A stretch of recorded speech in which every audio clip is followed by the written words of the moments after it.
सबसे पहले आपसे ये जानना चाहेंगे नवीन, आप किस तरह से सुशांत सिंह राजपूत को याद करते हैं? क्योंकि कहीं ना कहीं जिस तरह से हमने आपकी तस्वीरें देखे एक्टर के साथ, लगता था कि काफ़ी टाइम थे आप, और जिस तरह से वो पीरियड जब सुशांत सिंह राजपूत का एक राइज कहा जाता है इतने सारे फिल्मों की, थोड़ा ये बताइए कि किस तरह से आप याद करते हैं सुशांत सिंह राजपूत को?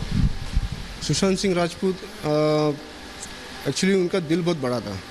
मतलब वो जहाँ एक्चुअली जो भी अगर उनके पास आए, मतलब वो इतने काइंड पर्सन थे कि कोई भी अगर उनको फ़ोटो खींचने भी आता था ना तो कभी मना नहीं करते थे। और वो उनका बर्थडे था एक टाइम, उनके बर्थडे में उनका बर्थडे एक ओल्ड एज होम में उन्हें सेलिब्रेट किया था। और उनको मैं उनके लिए इसके लिए याद करूँगा कि उनका दिल इतना बड़ा था क्योंकि एक कैंसर पेशेंट था हैदराबाद में। किसी ने उनको इंस्टाग्राम में एक मैसेज भेजा था कि मेरा बेबी ऐसा ऐसा है, उनको इतना पैसा लगेगा तो क्या आप मुझे हेल्प कर सकते हो।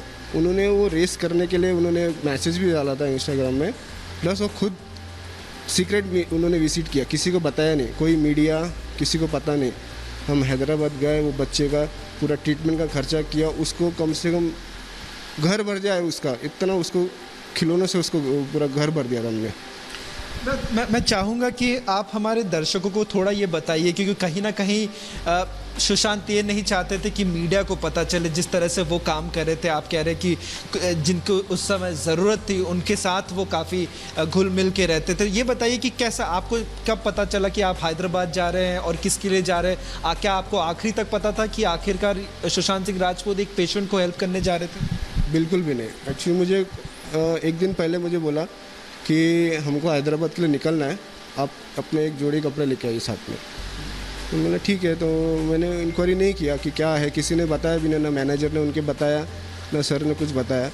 हम वहाँ लैंड हुए, हम वहाँ पहुँचे। वहाँ पहुँचने के बाद जब मैं उनके घर पहुँचा तब मुझे पता चला कि ये बच्चा जो कैंसर से पीड़ित है उसके लिए इतना सारा खिलौना। तो और उन्होंने ना उनकी फ़ोटो भी नहीं निकाली, घर के अंदर भी कहीं भी फ़ोटो नहीं निकाली कि ताकि वो लोगों तक ऐसा पहुँचे कि हम वो क्या बोलते हैं पब्लिसिटी के लिए कर रहे हैं, ऐसा कुछ भी नहीं था। वो छुप छुपा के गए और वहाँ से निकल गए। नवीन, काफ़ी सारे इंस्टाग्राम में पिक्चर्स देखे गए हैं कि सुशांत जब अपने ट्रेनिंग करते थे उनके बॉडीगार्ड्स सब लोग रहते भी थे, पर काफ़ी खुश मिजाज के इंसान थे वो। कहीं ना कहीं थोड़ा उसके बारे में बताइए कि किस तरह की ट्रेनिंग होती थी, किस तरह से सुशांत सिंह राजपूत, जितने भी मैंने स्टाफर से बात की वो कहते थे देखिए काफ़ी एक्टिव थे, काफ़ी जिस तरह से ये बताया जा रहा कि डिप्रेस थे, कि लगता कभी नहीं था। नहीं, बिल्कुल भी वो डिप्रेस नहीं थे और काफ़ी सच में एक्टिव थे वो। हम सुबह 6 बजे शूटिंग को जाते थे। शूटिंग पैकअप होने के बाद हम जाते थे वाटर स्टोन, वहाँ पर वो वर्कआउट करते थे, स्विमिंग, उनका टेनिस का वो प्रैक्टिस करते थे 1 से 1.5 घंटा। उसके बाद हम वहाँ से घर आके फिर वो टेबल टेनिस भी खेलते थे 1.5-2 घंटा। मतलब वो काफ़ी एक्टिव थे, मतलब उनको बैठना पसंद नहीं था। उनको ये था कि मैं कुछ ना कुछ करते रहूँ, वर्कआउट करूँ, स्विमिंग करूँ, टेबल टेनिस, सब कुछ में वो आगे थे और बहुत खुश थे एक्चुअली। ये बताइए कि किस तरह से आप लोग की बातचीत होती थी? जाहिर है कि ठीक है कि वो काफ़ी एक ऐसे कलाकार थे कि काफ़ी बिजी थे, तो हो सकता है कि इतनी बातचीत ना भी हो, बट आपको कुछ ऐसा याद हो जिससे आप कहेंगे कि आपके लिए एक तरह से मेमोरी, एवर लास्टिंग मेमोरी रहेगा आपके लिए?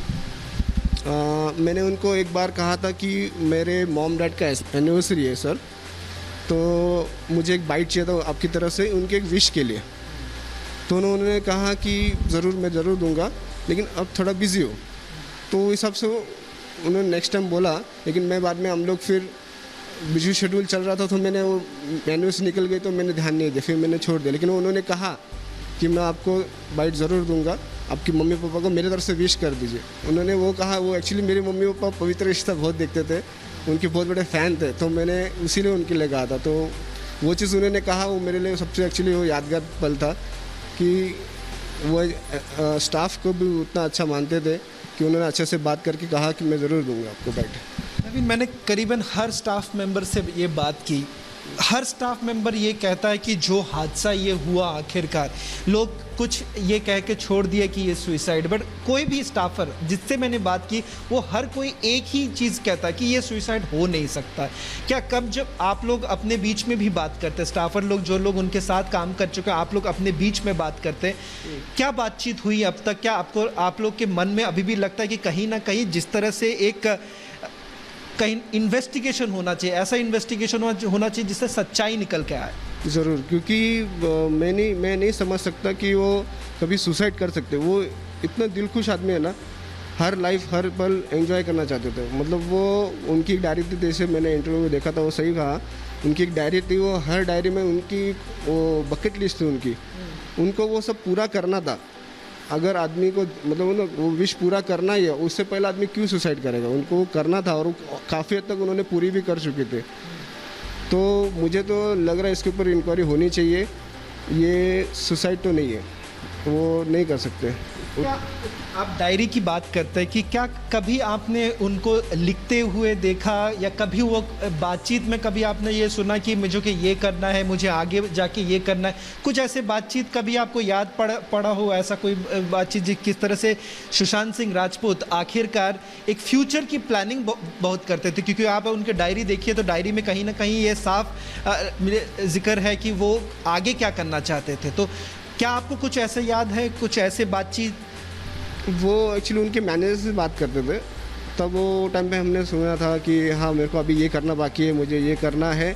जैसे वो डिज़नी वाला उनका एक सपना था, डिज़नी का उन्होंने पूरा कर लिया। प्लस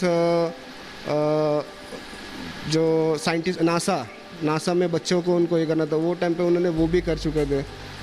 तो बस हमने ऐसे ही सुना था। उनका जो उनके पास एक बैग होता था, वो उनके पास वो डायरी हमेशा रहती थी।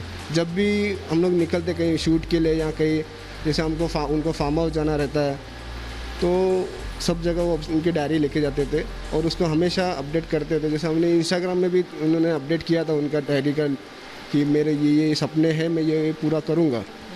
तो उससे भी हमको पता चलता था कि इन्होंने ये लिस्ट बनाई हुई है।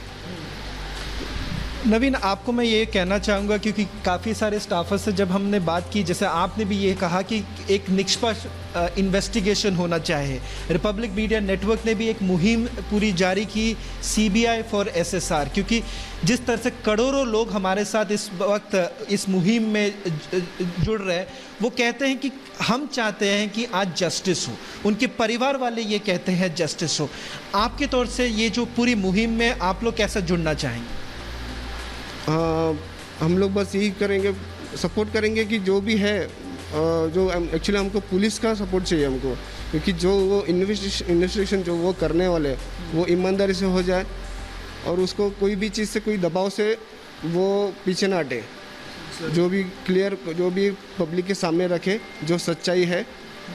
और बस इतना ही फ़िलहाल तो अभी मैं चाहता हूँ कि उनको न्याय मिले। आखिरी सवाल नवीन मैं ये करना चाहूँगा कि करीबन 50 दिन के ऊपर हो चुके हैं, बट लोगों के बीच में, आपके दोस्तों के बीच में, आप लोग स्टाफर जिन लोग आप लोग ने काम किया है, आप लोग के बीच में भी बातचीत हुई है, कहीं ना कहीं आप लोग को दुख पहुंचता है कि जिस तरह से इस मामले को दबाने की कोशिश किया गया है, इसके ऊपर निष्पक्ष इन्वेस्टिगेशन नहीं हुआ। क्या आप लोग कहीं ना कहीं इससे कहीं आप लोग को खुद दुख पहुंचता कि क्योंकि आखिरकार आप उस इंसान के साथ काम कर चुके हैं कि वो आगे की बारे सोचते थे, वो लोगों के बारे सोचते थे, पर आज इसके ऊपर कहीं ना कहीं देखा गया कि इसको दबाने की कोशिश किया गया। क्या आप लोग को खुद इस पर इस पूरे चीज़ों को लेकर दुख पहुंचता है? ज़रूर दुख पहुँचता है, क्योंकि अगर ये सोचो आज इतना एक सफल इंसान और इतना नाम उनका था, अगर वो इंसान के साथ अगर पुलिस ऐसे कर रही है तो आज आम आदमी का क्या होगा? और वो चीज़ होना नहीं चाहिए था उनके साथ।